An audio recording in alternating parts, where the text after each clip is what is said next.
हिंदी में यूपीएससी की तैयारी से संबंधित प्रोग्राम्स को देखने के लिए सब्सक्राइब करें स्टडी IQ IAS हिंदी।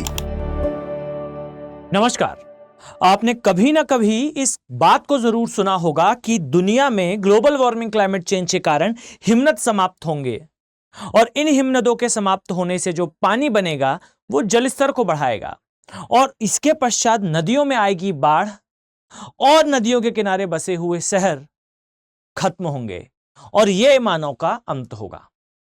अब इस कहानी में एक नया डायमेंशन ऐड है।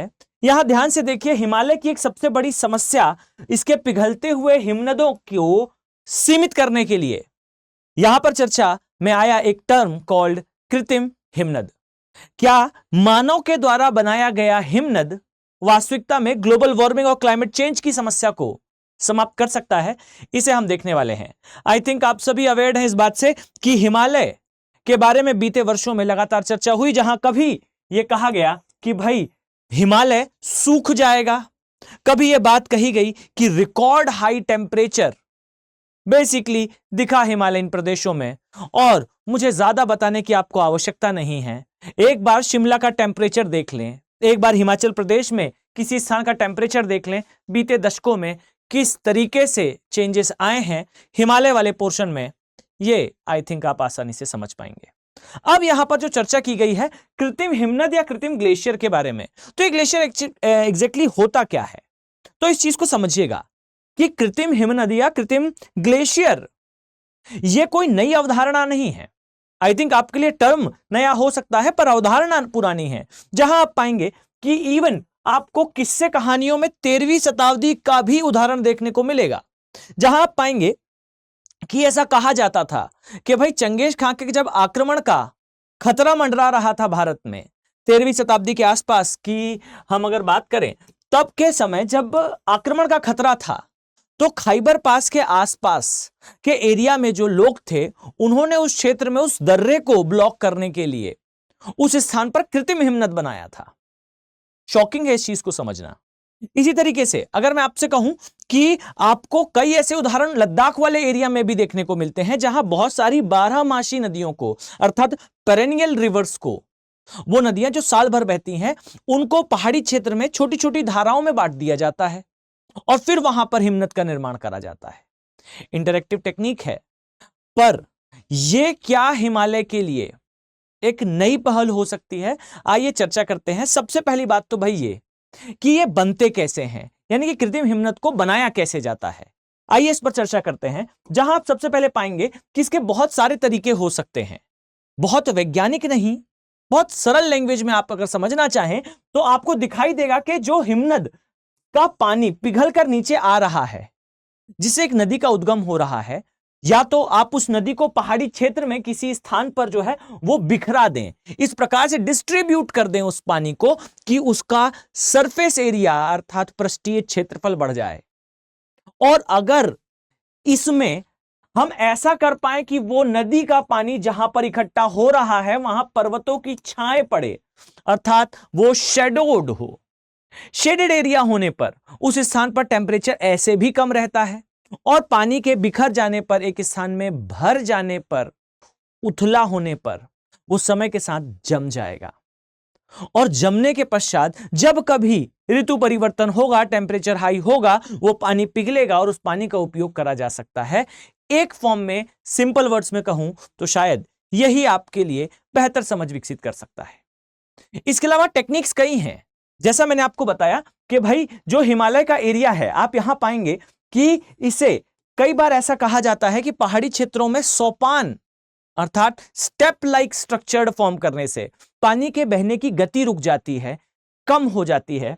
कुछ इस प्रकार से अगर मैं आपको समझाऊं तो बहुत सिंपल वर्ड्स में भाई, अगर ये इस प्रकार से पानी जो है वो नीचे आ रहा है किसी एरिया में, तो आप पाएंगे कि अगर उसका मूवमेंट स्लो डाउन हो जाए तो कूलिंग का जो रेट है ये बढ़ जाएगा और पानी जल्दी ठंडा हो जाएगा और ठंडा होने पर जमकर ये हिमनद या आप कह लीजिए आर्टिफिशियल ग्लेशियर फॉर्मेशन करेगा। सुनने में काफी इंटरेक्टिव लगता है। 21वीं सदी का वो समय जब ज्यादातर हिमनद समाप्त होने की बात कही जा रही है, इस प्रकार से नए हिमनद का होना या बनने की बात करना बहुत पॉजिटिव साउंड करता है, विश्व की सबसे बड़ी समस्या का बहुत साधारण सा उपाय दिखता है, पर यहां पर इसमें कुछ इफ और बट भी हैं। कुछ प्रश्न हैं जिनका जवाब अभी बाकी है। जैसा अगर मैं आपसे कहूं कि भाई अगर ये टेक्निक इतनी ही आसान है तो जरा ध्यान से देखिए, यहां आपको दिखाई देगा भाई आपको गंगा का एरिया, इसी तरीके से आपको इस स्थान पर दिखाई देगा ब्रह्मपुत्र का एरिया, और इसी तरीके से आपको यहां यमुना दिखाई देगी, रामगंगा, गोमती, घाघर, गंडक, कोशी, इवन कोशी की कई धाराएं, और फिर महानंदा। यही आपको कुछ और भी नदियां दिखाई देंगी, जैसा यहां आपको देखने को मिलेगा सिंधु है भाई, यहां आपको झेलम दिखेगी, चिनाब दिखेगी, रावी दिखेगी, ब्यास दिखेगी, और आती हुई सतलुज दिखाई देगी। इतनी भारी नदियां, इतनी बड़ी नदियां, क्या इनके उद्गम स्थान पर इस प्रकार से हिमनद का बनाना सुरक्षित होगा? एक बड़ा प्रश्न है। यानी कि कहीं ना कहीं कृत्रिम हिमनद, एक फिलॉसफी कही जाती है कि मानव की हर एक गतिविधि जो प्रकृति के विरुद्ध होती है वो अंततः विनाश का कारण बनती है।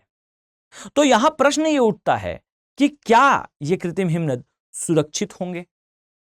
तो इस पर अभी चर्चाएं अर्थात एक डिबेट बाकी है, पर यह याद रखिए कि अगर हम इसे टेक्निकली सक्सेसफुल कर पाते हैं, यानी कि पहाड़ी क्षेत्रों में बिना उस स्थान की स्थलाकृतियों में अर्थात टोपोग्राफिकल चेंजेस लाए बिना, अगर हम कुछ थोड़े बहुत चेंजेस से, एक माइन्यूट कंस्ट्रक्शन से अगर इसे हम पॉसिबल कर पाते हैं, तो नो डाउट ये हमारे हिमालयन क्षेत्र के लिए एक क्रांतिकारी परिणाम जरूर लेकर आएगा, और ऐसा हमने इतिहास में पहले देखा भी है।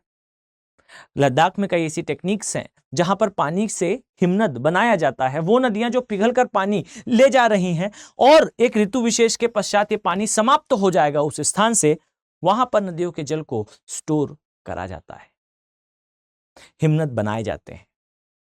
लेकिन यहां प्रश्न यह है कि इतने वृहद स्तर पर अगर यह होता है तो क्या सुरक्षित होगा? पर हो अगर संभव तो यह एक क्रांतिकारी उपाय होगा हमारे हिमालय के लिए। अब अगर आप आईएएस एग्जाम की तैयारी कर रहे हैं तो बच्चे ध्यान से सुनिएगा, जो स्टडी आईक्यू हैं इनके बैचेस स्टार्ट होने वाले हैं, 7 मई से इनमें क्लासेस स्टार्ट होंगी। यहां ध्यान देने योग्य है कि ये जो बैचेस आप देख रहे हैं ये P2I बैचेस हैं, अर्थात प्रीलिम्स से लेकर इंटरव्यू तक की तैयारी कराने वाले बैचेस हैं। इसका विशेष ध्यान रखिएगा कि इन बैचेस में अगर आप एनरोल करते हैं तो आपको ना केवल प्री की, ना केवल मेंस की, अप टू इंटरव्यू, यानी कि interview guidance program, mock interviews का कंडक्शन, ये सब कुछ इंक्लूडेड है। साथ ही मैं आपको स्पष्ट करूं तो याद रखिएगा कि इन बैचेस में आपको SIP प्रोग्राम के तहत एक बात विशेष ध्यान रखिए कि पूरा सिलेबस आपका एक बार प्री के पहले कवर हो चुका है। जब तक आप प्री देने जाएंगे आप प्री का सिलेबस पढ़ चुके होंगे, मेंस का सिलेबस पढ़ चुके होंगे, 3R की डेली लाइफ क्लासेस के माध्यम से, 1-to-1 मेंटरशिप के माध्यम से। लेकिन विशेष बात यह है कि SIP प्रोग्राम के तहत आपको पूरा सिलेबस प्री का दोबारा पढ़ाया जाएगा, और वो भी वो टॉपिक्स जो प्री के पॉइंट ऑफ व्यू से सबसे ज्यादा इंपॉर्टेंट हैं, उन टॉपिक्स को फोकस में रखकर सारी तैयारी कराई जाएगी। अब जब आप SIP का पार्ट बन जाते हैं उसके बाद आपके प्री क्वालिफाई करने की जो परसेंटेज ऑफ चांसेस हैं ये इंक्रीज होते हैं। प्री क्लियर होने की गारंटी आपको मेंस में लेकर जाएगी, और मेंस में आप फिर उस सुविधा का फायदा उठाएंगे जिसे कहा जाता है मेंस रेसिडेंशियल प्रोग्राम, अर्थात वो प्रोग्राम जिसमें स्टडी आईक्यू अपने खर्चे पर अपने प्रीमाइसेस में दिल्ली में आपको बुलाएगा और आपको मेंस का आंसर राइटिंग से लेकर सारी सुविधा प्रोवाइड करेगा। सिलेबस आप पहले कवर कर चुके होंगे, अब आप प्रैक्टिस करेंगे, 1-to-1 अपने फैकल्टी से इंटरेक्ट करेंगे। ये सारी सुविधा अलोंग विथ 18 किताबों का सेट ये प्रोवाइड कर रहा है स्टडी आईक्यू। एक प्रीमियम बैच, वो बैच जिसमें एडमिशन आपकी जर्नी को नेक्स्ट लेवल पर लेकर जाएगा। एक कदम दूर है आपसे, 7 तारीख से क्लासेस स्टार्ट हो जाएंगी, देर ना करें। सीरियस एस्पिरेंट हैं तो जरूर इनका पार्ट बने और अपनी जर्नी को एंश्योर मैनर में कंप्लीट करें। अपना फर्स्ट अटेम्प्ट अपना फाइनल और सक्सेसफुल अटेम्प्ट बनाएं। इस उम्मीद के साथ कि मैं आने वाले समय में आप सभी को इन बैचेस में देखने वाला हूं। चलिए मिलते हैं नेक्स्ट वीडियो में। Have a very nice day. Thank you. Hindi में यूपीएससी की तैयारी से संबंधित प्रोग्राम्स को देखने के लिए सब्सक्राइब करें स्टडी IQ IAS हिंदी।